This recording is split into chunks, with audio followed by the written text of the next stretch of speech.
आज Doubtnut app download करें। Doubtnut पर अपने सभी गणित, रसायन विज्ञान, भौतिक विज्ञान और जीव विज्ञान के डाउट्स का करो सफाया। बस प्रश्न की फोटो खींचो, एक ही प्रश्न को क्रॉप करो और तुरंत वीडियो सोल्यूशन पाओ।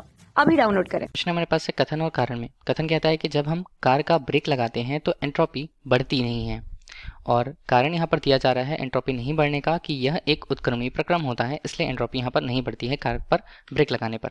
ठीक, तो कथन और कारण में हमें संबंध देखना है। तो ऑप्शन पहले दिए हुए हैं कि कथन और कारण दोनों सत्य हैं और कारण कथन का सही स्पष्टीकरण है।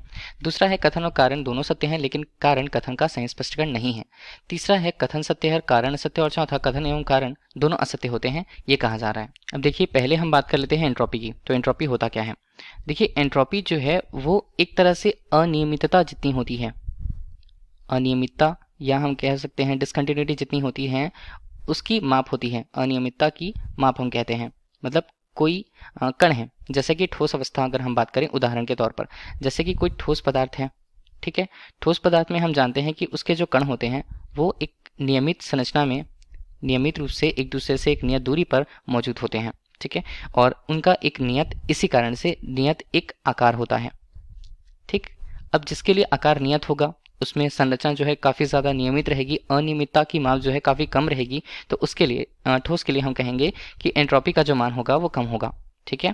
इसी तरह अगर हम द्रव की बात करते हैं तो द्रव में एंट्रोपी का जो मान होता है वो ठोस की अपेक्षा ज़्यादा होता है। और इस तरह से गैस में हम बात करें तो गैस के लिए जो एंट्रोपी का मान होता है वो इसी स्थिति के लिए कहीं ज़्यादा होता है, ठीक है। तो ये हमने बताया कि एंट्रोपी किस तरह से बढ़ती है, किस तरह से घटती है। तो एंट्रोपी को एक तरह से हम कह सकते हैं कि वो अनियमितता की माप होती है, जिसके आधार पर हम ये बता सकते हैं, या एंट्रोपी की गणना के आधार पर हम ये बता सकते हैं कि कोई भी पदार्थ कब गर्म होगा, कब ठंडा होगा, ठीक है। अब जो कथन दिया हुआ है कि जब हम कार का ब्रेक लगाते हैं तो एंट्रोपी बढ़ती नहीं है।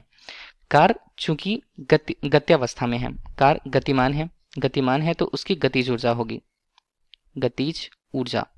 अब जब गतिज ऊर्जा यहाँ पर है, में रोकने के लिए क्या करना होगा? रोकने के लिए कार्य करना पड़ेगा, ठीक है। तो कार्य किस तरह से किया जाता है? ब्रेक लगा करके। तो ब्रेक क्या करता है? ब्रेक यहाँ पर एक तरह से विपरीत पर बल लगाता है, जो कार्य के रूप में उस गतिज ऊर्जा के बराबर ऊर्जा उसे प्राप्त होती है और कार वहां पर रुक जाता है, ठीक है। तो एक तरह से क्या हुआ, यांत्रिक गतिज ऊर्जा थी, ठीक है। यांत्रिक ऊर्जा सबसे पहले तो गतिज ऊर्जा में है अभी, तो यांत्रिक ऊर्जा का परिवर्तन गतिज ऊर्जा में होता है, और गतिज ऊर्जा को अगर रोका गया उसके विरुद्ध पर कार्य करके, ठीक है, कार्य विरुद्ध करके, जो कि घर्षण के कारण हुआ। घर्षण के कारण कैसे? घर्षण के कारण यहाँ पर अगर हमने ब्रेक लगाया तो वहाँ पर घर्षण ही कारण था जो उस पर कार्य किया। तो घर्षण के द्वारा लगाया गया बल और उसके द्वारा जो यहाँ पर विस्थापन होगा वो कुल मिलाकर के उस ऊर्जा को प्रदर्शित करेगा। तो यहाँ पर यांत्रिक ऊर्जा का पहले गतिज ऊर्जा और गतिज ऊर्जा से घर्षण बल की तरफ या घर्षण में परिवर्तन होता है। तो घर्षण में परिवर्तन मतलब यहाँ पर और भी ऊर्जाएं हो सकती हैं, जैसे कि ऊष्मीय ऊर्जा, ठीक है। तो ऊष्मीय ऊर्जा का परिवर्तन यहाँ पर होता है, मतलब गतिज ऊर्जा से ऊष्मीय ऊर्जा में परिवर्तन यहाँ होता है, ठीक।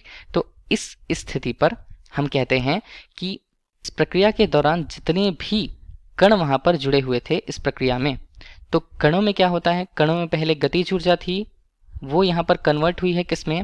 ऊष्मीय ऊर्जा में, ठीक है। ऊष्मीय ऊर्जा में कन्वर्जन यहाँ पर होता है, या परिवर्तन अगर होता है तो ऊष्मा मतलब ताप में यहाँ पर वृद्धि हुई है। जहाँ ताप में वृद्धि हुई है, एंट्रोपी के मान हम कहते हैं कि एंट्रोपी में परिवर्तन जो होता है वो धनात्मक होता है, मतलब एंट्रोपी इस स्थिति पर बढ़ती है। तो दिया क्या है कि जब हम कार का ब्रेक लगाते हैं तो एंट्रोपी बढ़ती नहीं है, गलत होगा। और कारण है कि यह एक उत्क्रमणीय प्रक्रम है। देखिए, उत्क्रमणीय प्रक्रम हम किसे कहते हैं? अगर आदर्श तौर पर हम बात करते हैं तो किसी भी प्रक्रम को करने पर जो समय उस पर लगता है, ठीक है, और जो प्रक्रिया यहाँ पर होती है, तो ये हर एक बिंदुओं पर साम्यावस्था की स्थिति होती है उत्क्रमणीय प्रक्रम के दौरान। और कोई भी प्रक्रिया अगर बहुत कम समय में होती है तो कहीं से भी वह उत्क्रमणीय प्रक्रिया नहीं हो सकती, क्योंकि वो साम्यावस्था की स्थिति किसी भी बिंदु पर वहाँ पर नहीं हो पाएगी।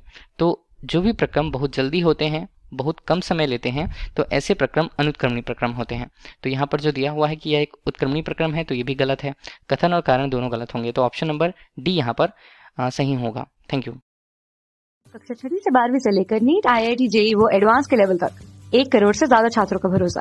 आज ही डाउनलोड करें डाउटनेट ऐप या व्हाट्सएप करें अपने सारे डाउट्स 8400 400 400 पर।